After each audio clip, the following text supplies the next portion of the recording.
Hello, everybody. Welcome tonight. Come on in the room. Coming on in the room. We are live tonight on Magic 102.1s. If you're joining us on Facebook, if you're joining us on YouTube, wherever you are, StreamYard, we welcome you into the conversation tonight.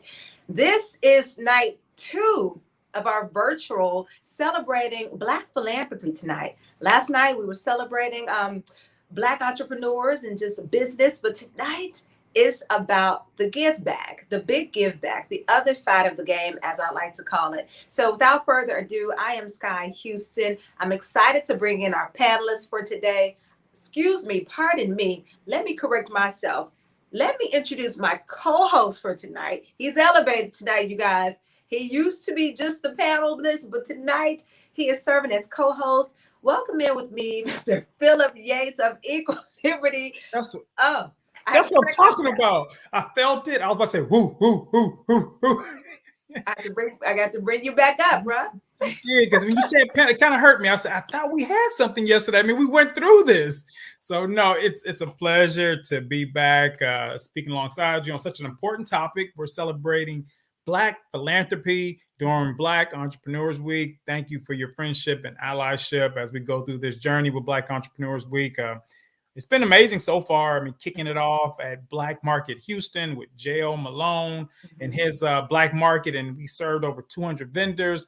You know, obviously we were highlighted and featured by Master P, legend in the hip hop game, but still doing great work when it comes to wealth building initiatives and Boss Up, Rap Snacks. Yeah, you talked about yesterday, and we had a phenomenal conversation with Phillip Dunn from the United States Black Chamber of Commerce. That some of the history he brought up dealing with Black Wall Street, even the Montgomery boycott, and tying it all together in terms of Black economics. So I'm looking forward to our discussion today with our special guest. Yeah, so let's go ahead and bring her in. I really enjoyed the conversation last night. It hit all of the points we need to talk about and brought in the community on steps. So without further ado, I'd love to bring in LaTanya. Are you there? LaTanya Flicks, welcome. The woman of the hour, I'm going to say, because tonight's conversation is strictly about philanthropy. So please tell us about your organization. Certainly, LaTanya Flicks. I'm a native Houstonian. I always like to start off with that, in a fifth generation Texan, so it makes me a bit of a unicorn. And Houston is the city that I love and call home. And so a few years ago, I started an initiative, really, because it is not an incorporated organization, called Black Philanthropy Houston. And we started Black Philanthropy Houston for a few reasons. And one was that Black donors, Black givers who had interest in the same things, largely and in many ways didn't know each other. We also started Black Philanthropy to acknowledge and celebrate Black generosity, which are two words you don't often hear together. And after 20 years of experience in working in philanthropy and social change and nonprofits, there were 3 questions that kept coming back up. How do we address root causes, create impact, and disrupt cycles that create the same problems over and over again? A second question was, why are there so many efforts, so many causes, so many charities? And the third was, how can we as givers, as donors, be informed about community needs? And so with that, plus the knowledge that less than 2% of funding by the nation's largest foundations goes specifically to Black communities, we knew that Black Philanthropy Houston might be a viable effort and a way to address some of these challenges. So that's what we did. And it was 2018. Phil was there that morning. It was an exciting morning, had a great group gathered.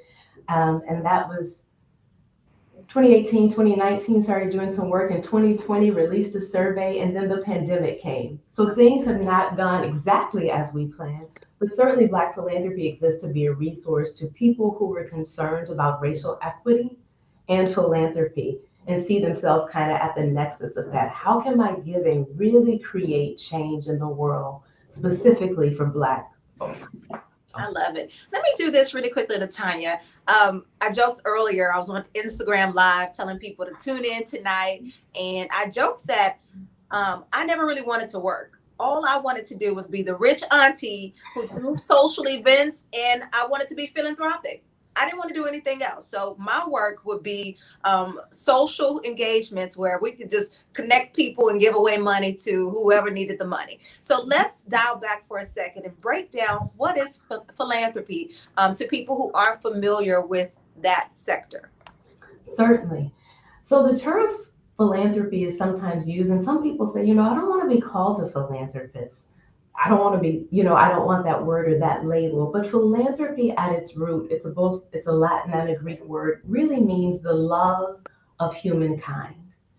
And so ultimately what philanthropy is about is the love of humankind, and that you give your time, your talent, your network to causes that benefit the love of mankind, right? So most people think of time, talent, and treasure, which is your money. So most people think of money first, money that you give to charitable causes. That's philanthropy. If you volunteer, that's a form of philanthropy. If you use your network and your resources to connect people, to connect charitable causes, to help people that are in need access resources, that's a form of philanthropy. So time, volunteering, treasure your money, your network, and then talent. If you use your skills in service to nonprofits, all of those are forms of philanthropy. So at its core, it means the love of mankind. And the ways that we do that are through time, talent, treasure/money, and using our networks. And so if you do that, you are indeed a philanthropist. I think the title has often been associated with extremely wealthy people, right? You talked about being the rich auntie, but we mean the really rich auntie, right? It's been associated with people that have generational wealth whose names are maybe on buildings or on streets, that those are maybe the philanthropists. I think as Black folks and people of the diaspora, we have not considered ourselves philanthropists. We consider ourselves as givers, right? The people that pay it forward, that do what we're supposed to do, that take care of each other, and often have not named ourselves and seen ourselves as philanthropists and named ourselves within that lexicon. But if you give time, talent, treasure, your resources, your network in service to others with the love of mankind at the root of that, you too are a philanthropist. And so for me, it is always important that Black people see themselves. But even more important than that, and I know you know it, Star, and it's in Phil's blood, but the story of Black people's survival in the US is rooted in a tradition of loving each other, of collective work and responsibility. Those aren't just Kwanzaa principles and words, right? Our survival, our very presence here in these United States is rooted in philanthropy. And so when Black people don't see themselves in philanthropy, it causes me to pause, and I want to stop and say, yes, you too are a philanthropist. And I think that association of wealth, you have to be wealthy to give give or to be a philanthropist, isn't true. If you give time, talent, treasure, and resources, you too are a philanthropist. Now, formally, philanthropy also includes foundations. So private foundations, community foundations, where people pool resources and then give those back out to the community. There's also corporate philanthropy. So if a corporation gives money for charitable causes, donates maybe free meals, their team members come out and volunteer in a community, that's corporate philanthropy. And just talked about foundations, or what we would call institutional philanthropy. Hospitals that have giving funds, that's a form of philanthropy. So that's usually where people think about it. Or they say that's for universities, or that's when you give money back to your university. But individuals are also philanthropists, and Black people should be named as a part of that. I love it. I love it. And I love the fact that we're having this conversation on Giving Tuesday in the middle of Black Entrepreneurs Week. So, Phil, thanks again for putting this together. What made you interested in the topic of philanthropy? Phil? Oh, no.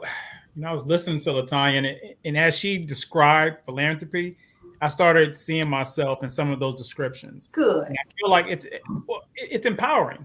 And I think that's why I think this is such a great topic for Giving Tuesday, because a lot of times, we look at charity as you're trying to do something for somebody else. Mm-hmm. But if you're really looking at the power of philanthropy, you're the power, and you're empowering somebody else with a talent, a skill, or some kind of tool or resource you have. And so for me, it's feeling fortunate and blessed. I always talk about survivor's remorse, and I didn't grow up with some kind of traumatic life, but I didn't have a perfect life. And, for me, being able to overcome certain obstacles, certain challenges, because I had that network that Latanya spoke to, or that you speak to, Sky. It's like I'm blessed, and I feel abundantly blessed with opportunities. But then you see other people may not have those resources. You feel a certain level of obligation, and so that's where my philanthropic endeavors come from. It's like, okay, you were empowered to create something, to do something for others, the same way somebody done for you. And so it's almost like that each one teach one, or making sure you reach back and give back into your community. It's instilled in me from religion to family to culture, and to, like you said, just who we are as Black people. Yeah. I love that. First, that Latanya mentioned time, talent, and treasure, because I'm a church girl, so immediately my mind went to the Bible. That they talk about the 3 T's all the time. And then fill on the back of what you just said, we're to be givers. We're not supposed to be borrowers. As if we get religious, if you've grown up in the Bible, we are to lend. So I want to circle back around, Latanya, and talk about the power of giving and identifying yourself as a giver. Because I personally believe if I identify myself as my community is going to need me, so I need to be in a position to be able to lend a hand, or lend a talent, lend my treasure. That empowers me to go out and do my best and, be able to assist. So let's talk about the power of giving back. What does that mean to you? And how can people be empowered to do so? Yeah, I want to pick up on something Phil said just about how this is a part of us. I think often a question I'll ask people is, what was your first example of giving? And there are very few people, Black or otherwise, that don't have an example of seeing something. But especially for Black folks, people can recount early memories, right, of giving back, of helping, whether that was through a faith-based tradition or some kind of service project or being involved in their communities.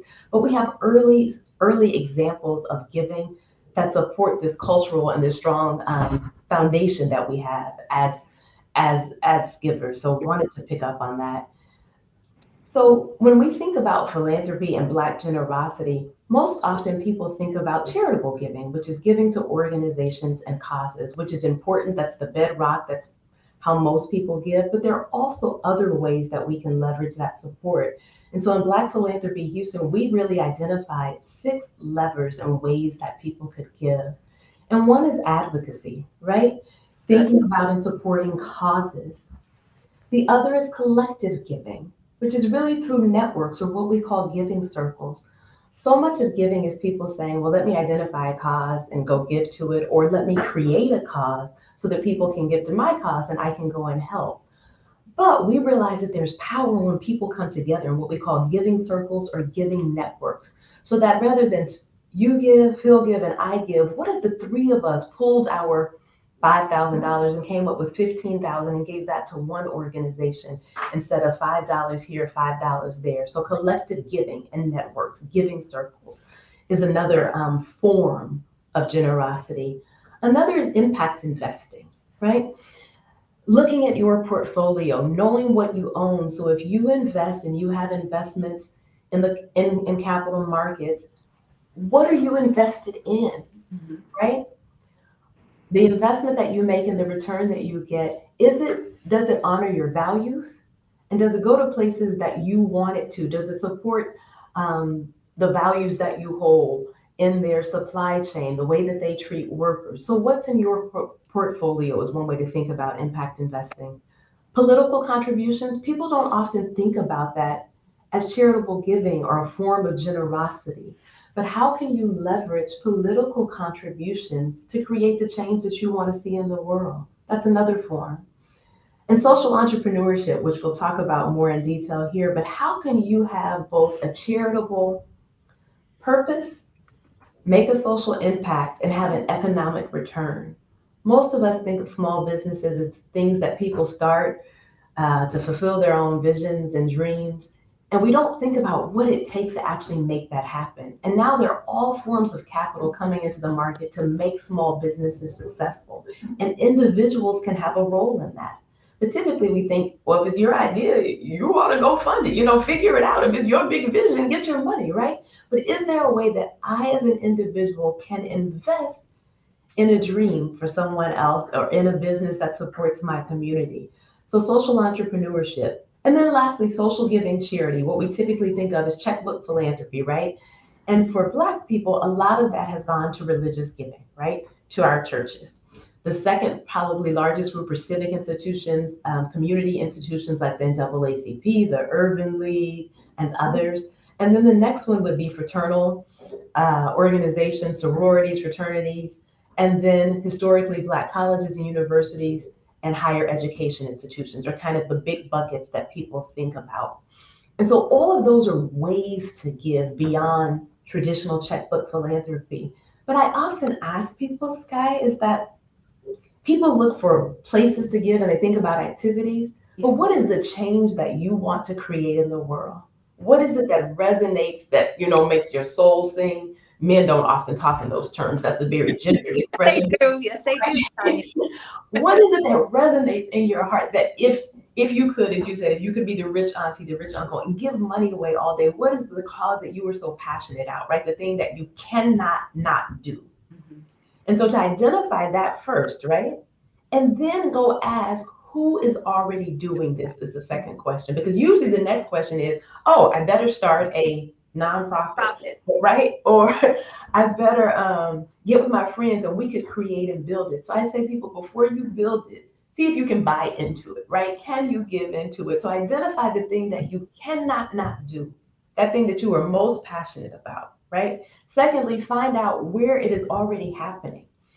And so much of giving has ego involved. It's supposed to be about the other, right? The love of mankind. But often it is very centered around my desire, my name, will I be recognized, and other things that enter the equation.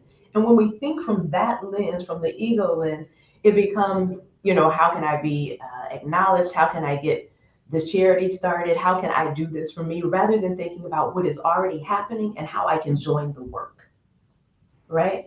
Yeah. So then find out where it's already happening, and then how can you support it? Can you support through checkbook philanthropy? Can you support it as a social enterprise, as a business? Is it a political contribution? Is it through your portfolio? Is it collective giving? Can you get with some other people and form a network or a giving circle where you pool your money and then give to a cause? Is it through advocacy? So often we start with a dollar amount in mind and an activity rather than thinking about what we're passionate about, what's already happening, and now what vehicle can I use to make this happen? What am I passionate about? What's already happening? And how can I love this, LaTanya. I love the 7 breakouts because like Phil, I got to identify myself. I wanted to be the rich auntie, but did I just want to be the checkbook writing auntie? No. I'm more of a social philanthropist. So using my network and connecting, as I said before. So giving those titles and those descriptions really helps people watching to identify themselves. But what's after that? After they identify themselves, give them some resources or places they can go to dive in deeper into the philanthropic community. Yeah, so certainly you can go to the website blackphilanthropyhouston.org, and we have a resources page, so it gives you some background reading.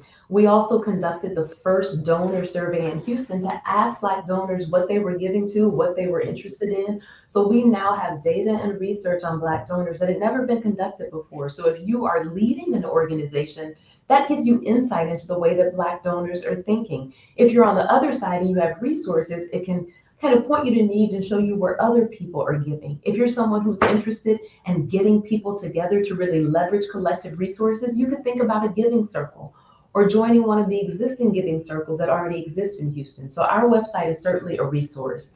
The Community Investment Network provides resources to people who want to form giving circles. The New Giving Collective is a giving circle that already exists on the ground here in Houston. I think their contribution is $1,000 per year. They pool all of that money and then they regrant it to Black serving organizations and Black-led organizations here in Houston. So that's another place.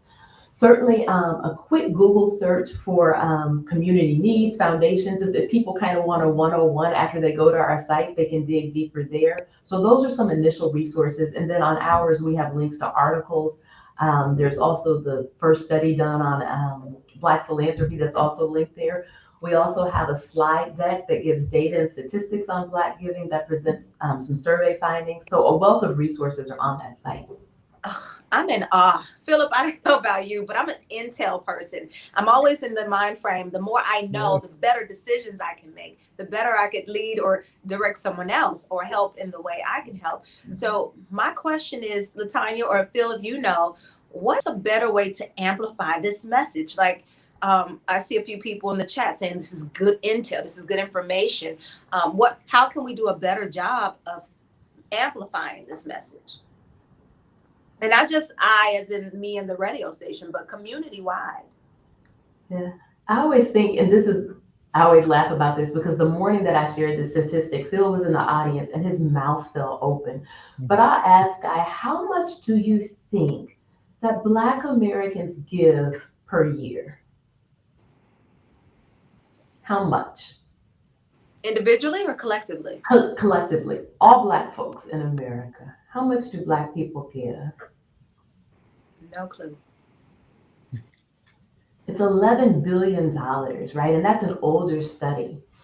So when you talk about ways to amplify it, I always think there's $11 billion out there in circulation, and probably more than that because this is an older study. How then do we communicate? So that was one reason we created Black Philanthropy Houston, is because Black donors don't often talk to each other. Yeah. I think the other thing is that we have to get over the stigma that you shouldn't talk about how you give, what you give, where you give to, because that's private information. If we really want to see change, it will take all of us coming together. This Lone Ranger or one person is going to save us, that is all proven to be untrue, right? And so if we don't know by now, we will never know, right? It will take all of us together to do this. So I think honest conversations, Yeah. I think people have to let go of that ego, that it has to be my charity, my organization, my idea. If Phil is running a micro giving campaign to help entrepreneurs get seed capital and each of us could give 100 to it, what prevents me from participating in that, right? So I think some of the stigma just about talking about it, finding the different channels, and I think we have to step back and leave the checkbook philanthropy, not that we don't do it, but to see these other vehicles as ways to create change, right? So if you're really committed to folks matriculating into full high-paying jobs that pay a living wage, and you begin to say, how can I do that? Well, one way is certainly to help folks get a great education that helps them to do that. But if you dig down to root cause, what we know is that by third grade, if you are not reading on grade level, we can predict your outcome. So if I was concerned about people making a living wage, I might want to go upstream and really start investing in early education. But my conditioning and my socialization tells me that I should probably be contributing maybe to a scholarship fund or buying school supplies for needy children. It doesn't mean that either one of those are bad, but when we think about systemic change and disrupting cycles and creating generational wealth and making the future different from the present, we need a different solution. Yep. Yeah, it just makes me wonder. Hearing you, Latanya, it makes me wonder: have we gotten so comfortable with routinizing annual charitable events? If we've gotten so used to what we do, the coat giveaway or giving to this scholarship or doing the same things year after year, are we truly being creative enough and using the information, the intel, the research, the things that work systematically? Have we gotten away from that? That's what came to my mind just hearing you, that we get comfortable with just making it happen each year, or that we're so behind planning that we just do the run of the mill things. It's a recall for creativity in philanthropy, in really serving the community. Like, I may be talking to myself right now, but these are thoughts that are coming up in me as I'm listening to you. Yeah, because when you ask about amplifying it, so it is taking that step back and asking, what am I giving to? Is it root cause? Am I giving to the same thing over and over again? Am I giving to fund Black-led social change and organizations that benefit the communities that I say I care about most? Have I spread my gifts so it's $10 to 5,000 charities, or should I, maybe consolidate that to make it one $50,000 gift, right? What are the opportunities for me to think more about systemic change, root causes, disrupting cycles, and to do the things that I'm passionate about. Who can I talk to about this? Who's already at work doing this like I want to do it? And how can I learn from them? How can I have a conversation with them? And can my giving, I always tell people, Scott, I think you'll appreciate this, to think about your giving in terms of your wages. So if you make $50,000 a year, whatever you make an hour, and you're giving that away, that's 8 hours of your work, depending on what the total is. But think about your giving and equate it to your wages. Would you buy whatever that was with the wages that you're making if it was a purchase? We think of giving as really charity, right? We're just throwing money here, throwing that. But if it was an investment and you think of it, equating it to your wage, your hourly rate, and what you make per hour, is that what you would buy with it? Right? So if you make $100 an hour and you're given a $500 gift, would you spend 5 hours of your work day so that you could do this? And so to think more deeply about the way that we give and to connect it to something more than just kind of an end of the year or once a year, somebody called me and said, I should give the following. And it just makes me think about level of impact, measuring what I've been doing. What is the level of impact? For me, hearing you say, identify what is that thing that you cannot do? Is my giving or is my participation hitting the mark for the impact I truly want? This is good stuff. Phil, you mighty quiet over there. I know Latanya's. I've known Latanya now for quite some time, and she was actually one of the expert and thought leaders here in the Houston community that I spoke, Equiliberty into an existence with. I don't know if you remember the breakfast, and I'm just sharing my dreams, and she didn't tear it down. Like she said, she listens, she figures out, she says, you can partner with this person, or we need this inside the community. So I just love the way her mind thinks. And she said it earlier. She said, when you're trying to solve a problem in our community, don't always try to think about you being the only person who want to solve that problem. You don't have to build it yourself. Figure out if you can be an advocate and figure out if you can help somebody else build. And that's what she's been doing. And so right now we're talking about individual responsibility.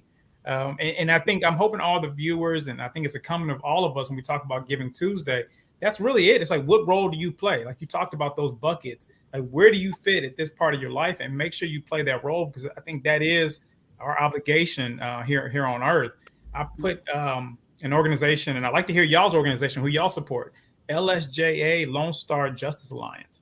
Although I'm really big on entrepreneurship, economic development, and I am an attorney, but when it comes to systematic change, I look at our youth as the point of interest for me, where it's like, if we can have an intervention early, then obviously we can start making that change in our community. And so I've been fortunate enough to sit on Lone Star Justice Alliance as a statewide nonprofit that has three types of ways of doing intervention in our community. One, we're dealing with legal, where we make sure that people who are charged with crimes when they're non-adults, they have adequate and proper legal representation. Also, we work with the court system, where we deal with pretrial intervention, so that if somebody is charged with the crime, then they're able to turn their life around. I mean, because again, you shouldn't be penalized forever for making a mistake when you're an adolescent or you're not an adult. And thirdly, it deals with economic development. So I just wanted to give that a shout out as a board member for Lone Star Justice Alliance on Giving Tuesday, because I think, again, that's our responsibility to figure out where you invest. So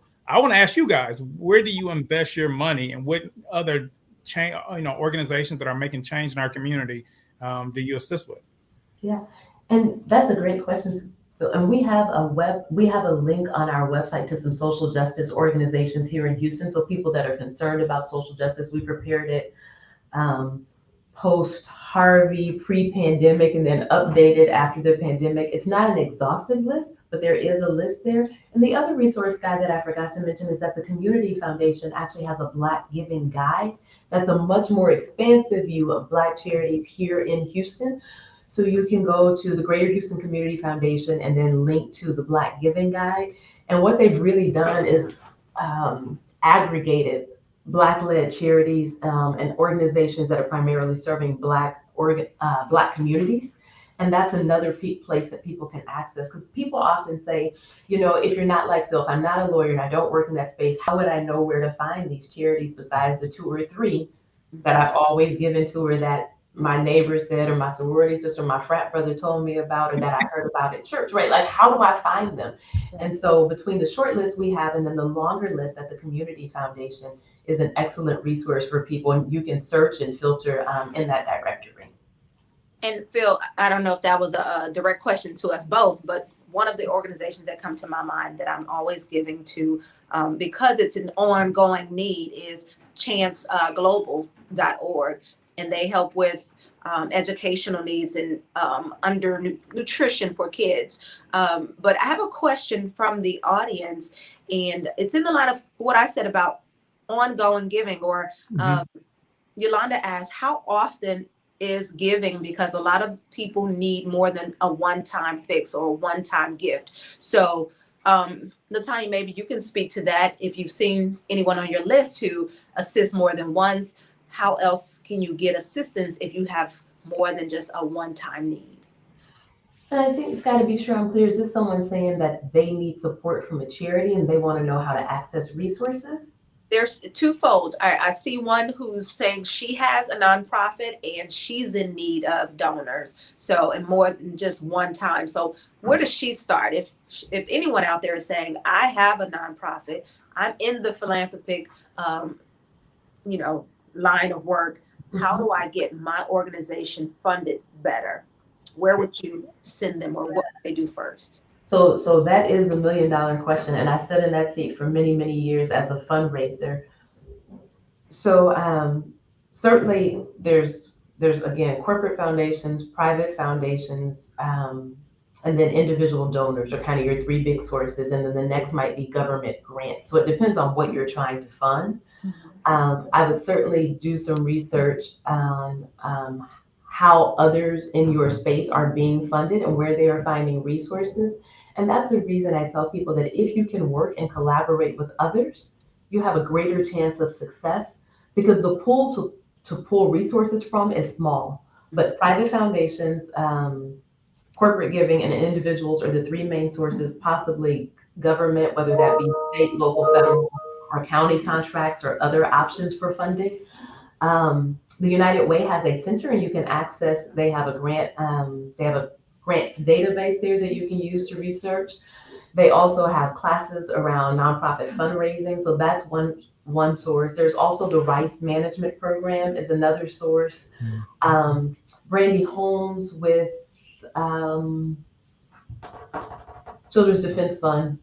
Why am I thinking? I'm blanking on but it's Children's Defense Fund. She has started a group for nonprofit executive directors. I'll look it up while we're on the call and paste that in the chat as well. And so they've started talking about resources and how we can direct more giving to Black-led social change. But it is not easy. And when people start nonprofits, I think they think, well, it's a good cause, so I'll have tons of resources. And that's just not the way it happens. And that's another reason we try to encourage Black donors to really look at Black-led social change and Black organizations, because smaller organizations often struggle the most. They are sometimes most proximate, closest to community, have the greatest knowledge of community need, but often have the fewest resources. Yeah. And while we're out giving to big charities and seeking recognition, and not that that is all bad, I think we should hold, though, the other side of that is that there are small organizations doing excellent work that are under-resourced. Yesterday we had a question, Phil, where we asked the question, what can the community do to support the community? And again, listening to Latanya, what just came to my mind is you have to get in the community. If you're one of the smaller organizations who is a startup nonprofit or just getting into the philanthropic game, you have to get immersed into the community that's doing it. Because there you can ask questions. You can see annually what's happening. If you're in the know and in the flow, you will know things will come your way by association and just by asking questions in that realm. So don't be a silo as you're doing your nonprofit or your philanthropic endeavors. Don't be in a silo. Dig yourself into the community. Phil, would you agree with that? Absolutely, I agree with that. But I have a question for Latanya. She knows the passion dear to my heart in terms of closing the loophole on capital in our community. Yeah. Can you talk more about that, even as a nonprofit, but more or less the for-profit community? You talked about $11 billion. and I know there's more out there, like you said, that was an older report. What advice would you give to the Black entrepreneurs community to make sure that we can close that loop and by using Black philanthropy? Yeah. So I think there's certainly conversations like this and making the need known, because our mindset has been that if you're an entrepreneur, you have to find your own funding, right? Like your dream, your vision, your good idea, good luck, call me when you open and I'm gonna come through, right? Like that's usually what happens, right? I'm gonna buy something. And so I think we have to open the conversation to let people know whether it is these kind of micro small grants, funds, kind of that Kiva Grameen model where you can do micro lending and set up, a $2,500 fund, because sometimes the need isn't 2 million, it's not even 250,000, right? Sometimes the gap could be $2,000. And so I think we have to, one, make people aware of the need, because a lot of people don't realize that you could use capital in that way. And so if we're talking about, and this is the connection that I think people don't make, we talk about generational wealth and that we want small businesses, to be the anchors of community, and small businesses need to succeed, but we only invest with them on the product side. And sometimes we don't even do that well. So how can we get to them before they get to product to help provide capital? So I think some of the micro lending programs, small grants, ways that people can see, pulling money together to help people when they need those small investments, making investments for return on capital. There's several different structures that people could do that, but how can you invest in a small business? Do you have $10,000 to invest to be a limited partner, right? Depending on the structure of the business. So that's another way. But I think we have to open the conversation to let people know that it even exists. And then when there are opportunities within communities to support small businesses, that we get behind that, both on the product side as well as the investment side. And that for any of us that have voice and access to capital, that we are asking questions to be sure that capital comes to communities of color, to Black folks, and to women. And so if we sit on finance review committees, if we have roles in financial institutions, if we have access to capital through the capital markets, if we're in any kind of finance capacity, are we asking questions within our organizations about lending rates, about who's up for loans, about the way small businesses are selected for supplier programs, responsible sourcing, supplier diversity? Have we asked questions about that? Has anyone done an assessment to see how Black businesses are being funded? Do we have a pulse point on that? And so if we're in those positions, we should be asking those questions if we believe that small business is a lever to create generational wealth. And so if we say that we believe that, then I think we also have an obligation to ask bigger questions, to invest where we can, as well as to buy product on the other side. Okay, Sky, before we go on, there's two questions I have. Please. One, can we continue this conversation? Obviously, that's where we like to see Equiliberty going. We're talking about, financial literacy. When we're talking about creating capital in our community, that's a part of the conversation, that you have to challenge capital markets. That was one of the premises for Black Entrepreneurs Week. It wasn't only to celebrate entrepreneurship, celebrate entrepreneurs, celebrate all the great work that we're doing in our market, but it's also to talk about, hey, there's issues, there's still challenges, there's still gaps, so that people, despite how hard they work in their incubators and their accelerators and all these different workshops, are just rolling up their sleeves when they get off, at work, and they're still trying to start a business so they can make ends meet, and so they can someday go on and create wealth for themselves. They're still not getting the capital they deserve. And so at some point, I think us as stewards and respected members in our community, and I think anybody who's in the community, should have that conversation. So I would like to see if Black Philanthropy in Houston, Radio One, and Equiliberty can find a way to utilize our platforms collectively, so that we can, at the very least, empower and educate our community. Because you talk about 11 billion in giving, but what about the 2.1 trillion in spending? And so we're getting better. As you can see, a lot of nonprofits and impact organizations are starting to challenge corporate America, challenge banks, and challenge the people who do have the ability to write checks. But I still think we need hardcore data, and that's what you're speaking towards. And a lot of times we have a lot of emotion, and that's good, but let's pack that emotion up and let's box it up, and also create some data points to show, look, doing business with us can be valuable if you're given the right opportunity.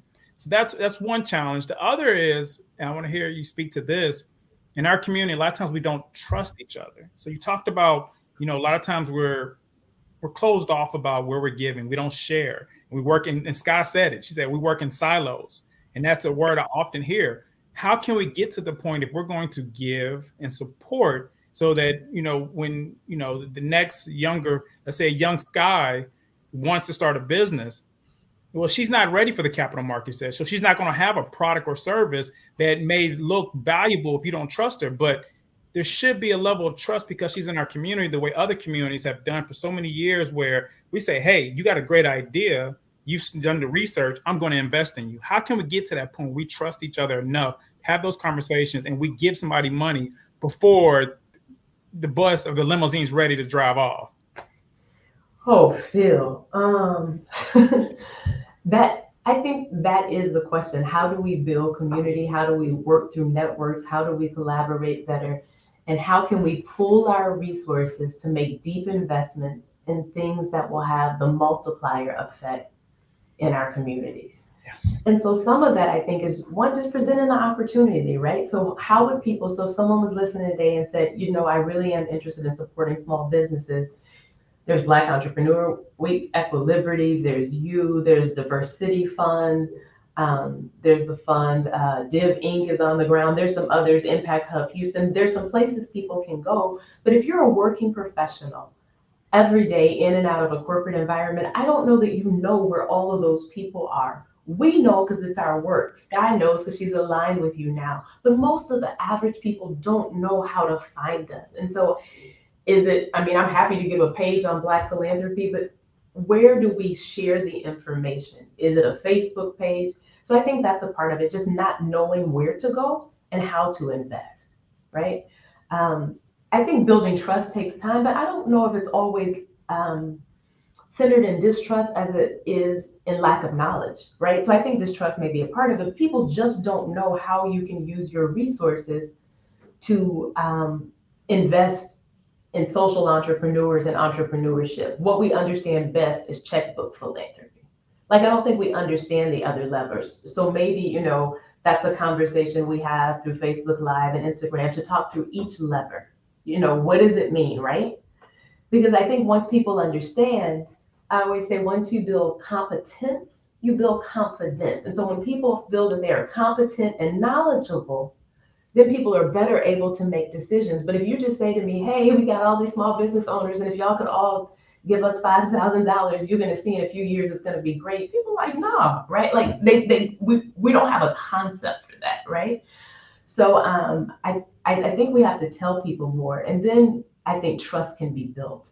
I do not subscribe to the notion that all people of color, and especially Black folks, are so distrusting, and that's why we are in the state that we are in. Certainly there is some distrust, but I think more of it is lack of knowledge and just sheer ignorance about the tools, because they have not always been available to us. So when we talk about collective giving and endowments and leaving something in your will, what you mean I could leave something in my will? Yeah, I could leave a charitable organization, I could leave a social enterprise, I can leave a university, I can leave my church in my will, so that when I am gone, you benefit from that investment, right? Yep. From that gift.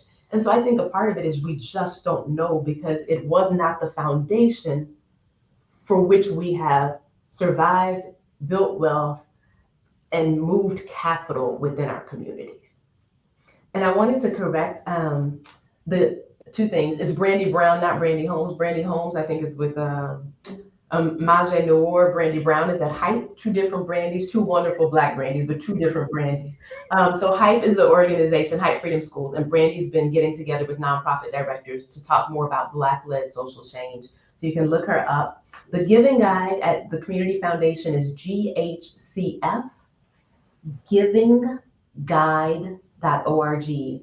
Again, GHC is in cat, F, giving, GIVING, guide.org.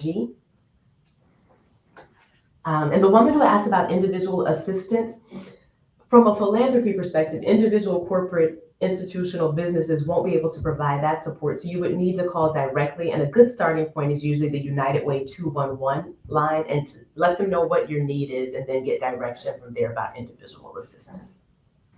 That's good. You have given some great information and resources tonight, LaTanya, practical and directional. Let's say that by far. So again, guys, they're in the chat. There are links in the chat that you guys can click on, either screenshot it. If it went too fast, scroll back up and screenshot these links and these websites, because this is the resource for you. The questions I see, definitely, these were jewels dropped. The questions I see have been answered at some point. So please go back and get the link. Again, LaTanya, tell them your website, because the question was asked, how do we get it? You have a lot of it already. So please tell them your website first, and then Phil, after that, there's more information and resources to come. So how do you get it? You keep tapped in. So LaTanya, you first. Yes. Black Philanthropy, Philanthropy, Houston.org. BlackPhilanthropyHouston.org. Wonderful. And I'm definitely down, Phil, to continue the conversation. Just like any good marketing, you can't just say it once. You have to say it repeatedly, and it's not until like the 6th or 7th time that people actually bust a move. So I'm with continuing the conversation, whether it's monthly or quarterly, whatever we need to do, I'm down for the cause. And Phil, there's more happening this week with Equiliberty. Please, before we get out of here, please tell everybody what else they tap into this week. No, absolutely. And I'm taking you up on your offer. Obviously, LaTanya, you hit it right on the nail. We have to keep having this conversation. I'm loving the chat. I love people saying they learned something and now they can use that as a tool to continue their wealth building journey. Black Entrepreneurs Week will continue tomorrow. We'll be at Chase Bank, where we're talking about next gen women entrepreneurs. And so it's Women on Wednesday. Obviously, we have 2 phenomenal women entrepreneurs here on the platform with us today. Tomorrow I'll be featuring Kim Roxy, Alimi Beauty, Miss Rhonda Prince, CFO of Rap-A-Lot Records, also Latasha Norwood, founder and CEO of She Said, and then you'll have Miss Sherry Green, Vice President at Chase Bank. So really, really looking forward to that. And then on Thursday, we'll be at the Gent Spot where the fellas, hey fellas, I had to change my voice. Really. Ladies, how you feel? Fellas, y'all all right. My mom's probably laughing at me right now. But no, we'll be at the Gent Spot, which we want to actually start having, to the point of the conversation for the last 2 days. Scott, we want to go in the community. We want people to know that you don't have to be in an incubator, don't have to be in a room. You don't have to be in a confined environment to talk about wealth. It should be happening every day, any day, at the dinner table, with your friends, with your partners, at your church. It doesn't matter. We should always be having this conversation. So we said we're going to start at a barbershop. It's going to be some venture capitalists there, some business owners there. The owners it's going to be Black-owned barbershop. So it's going to be just a great experience, sort of like the LeBron James and Mav Carter shop that comes on HBO Max. I'm hoping it's just let me button up my shirt and have a great conversation. And then Friday we'll be at the Ion, where it's the Generational Wealth Challenge. If any of the listeners here today have a youth entrepreneur, please come go to www.blackentrepreneursweek.com. You can still apply. We're going to allow 5 youth entrepreneurs to actually pitch their business, and they'll win up to $2,500. But also in that programming, you'll have some wealth building seminars on how to become financially healthy, how to buy your first home, and how to use entrepreneurship to build wealth. In order to participate, you have to have your parent there. Again, what we've been talking about is closing the gap inside our homes and our communities on wealth building. And then we'll close this thing out Saturday at the Houston Area Urban League Entrepreneurship Center for their annual small business exchange, where we have a community pitch competition.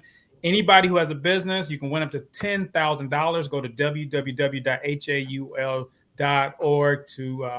to submit your application to be in that. So again, Scott, a lot of great events. So far, so good. And I've really enjoyed being your co-host. And if you're listening, this is my big debut. Phillip Yates, I've made it.